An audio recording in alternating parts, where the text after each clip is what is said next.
Hello and welcome to Baroque Notes. I'm Jen Moore, Music of the Baroque's program annotator, and I'm here to talk about our final concert of the season, Celestial Voices. One of the extraordinary things about this program is that it spans probably over 400 years of music history, beginning with early medieval chant and ending with Johann Sebastian Bach.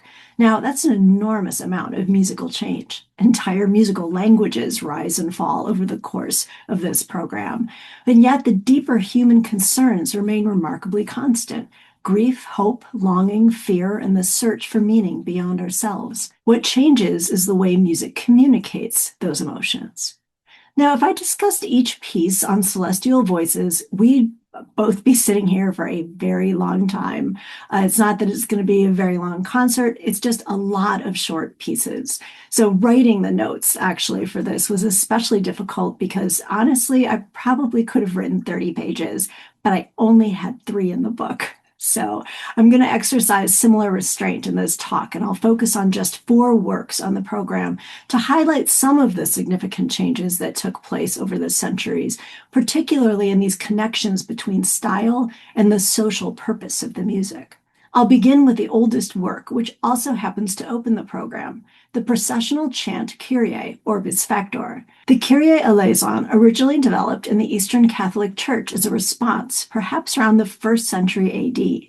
The liturgy in Rome was originally in Greek, like the Kyrie, but there is no evidence actually that the Kyrie is a carryover from this Greek version of the Mass service.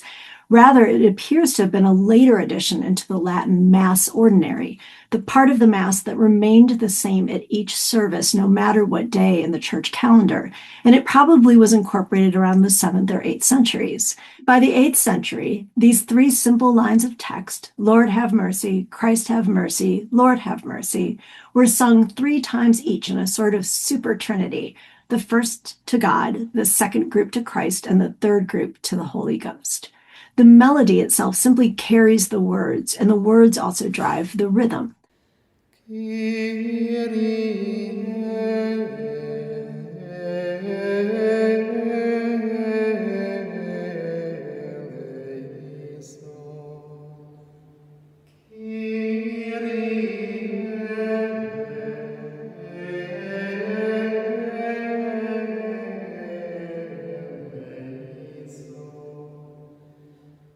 What's so striking about plain chant to me is that in spite of its intense association with the physical act of singing and the singers, you just have a single melodic line, so it's really the singers themselves who give it life.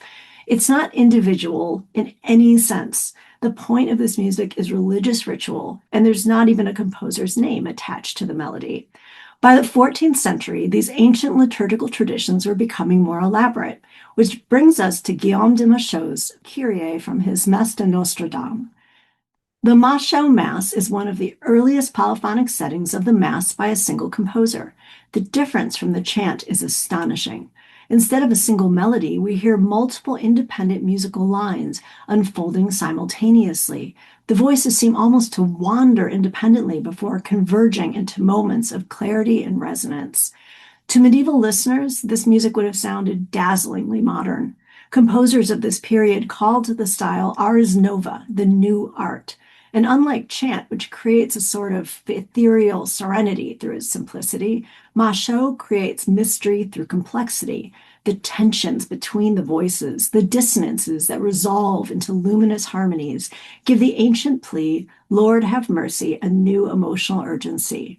In all likelihood, this Kyrie, and actually the entire Mass, was intended for the cathedral in France at Reims, and it would have been performed by their liturgical singers.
This mass has a lot of resonance for me personally. In the 90s, I was lucky enough to be in a small a cappella group directed by a graduate school friend who also happened to work for Music of the Baroque.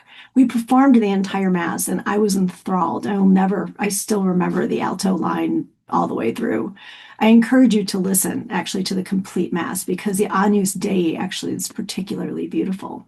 And through this same friend, I got connected with Music of the Baroque, and the rest is history, as they say. Now, fast forward another 2 centuries, and the music becomes even more dramatic, emotionally immediate, and psychologically expressive. Perhaps no composer represents that transformation more clearly than Claudio Monteverdi, who is also on the forefront of the creation of the new genre of opera.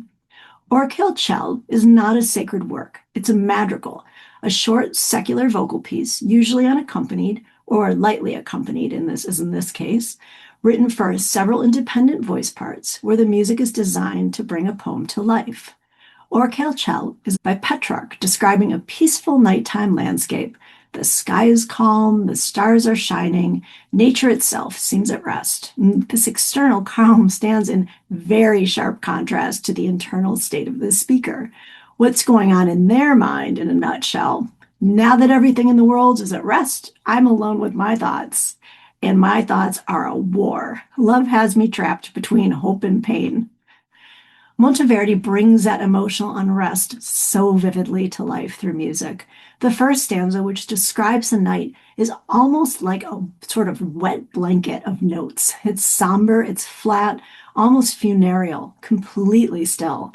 The shift to the speaker's inner world occurs gradually in the second stanza, as if the speaker is emerging from sleep. Listen to what happens with Veglio, penso, ardo, piango. I wake, I think, I burn, I weep, as well as what he does with the word dolce or sweet and the dramatic shift in affect on the word guerra or war.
This is one of the great turning points in Western music history, and indeed one of the aesthetic ideals of the Baroque era. Composers who were increasingly assuming independent identities were invested in expressing the speaker's state of mind and actually inducing those emotions in listeners. Music becomes intensely personal. As Monteverdi heralds the beginning of the Baroque era, it is fitting that we end with Bach, one of the great late Baroque composers, whose motet Jesu meine Freude, Jesus my joy, in many ways feels like the culmination of all the traditions heard in this program. Bach somehow synthesizes everything that came before him, the intricate counterpoint of Renaissance polyphony or multi-voiced music like the Machaut, the emotional directness of the Baroque that we heard in the Monteverdi, Lutheran chorale traditions, which you'll hear over and over again in this motet, and extraordinary instrumental complexity. But what makes Bach so remarkable is that his music can feel both cosmically inspired and so intimate at the same time. The odd-numbered movements of Jesu meine Freude contain the 6 stanzas of the hymn after which the motet is named. Bach uses a range of hymn-setting techniques, which has led some scholars to suggest that the piece was intended as instruction for his students. The even-numbered movements are based on the 8th chapter of Romans, a passage that influenced key Lutheran teachings. The music appeals directly to Jesus as it grapples with mortality, spiritual longing, and asks for mercy. What began centuries earlier as a single line of chant becomes, in Bach's hands, a complete emotional and spiritual universe.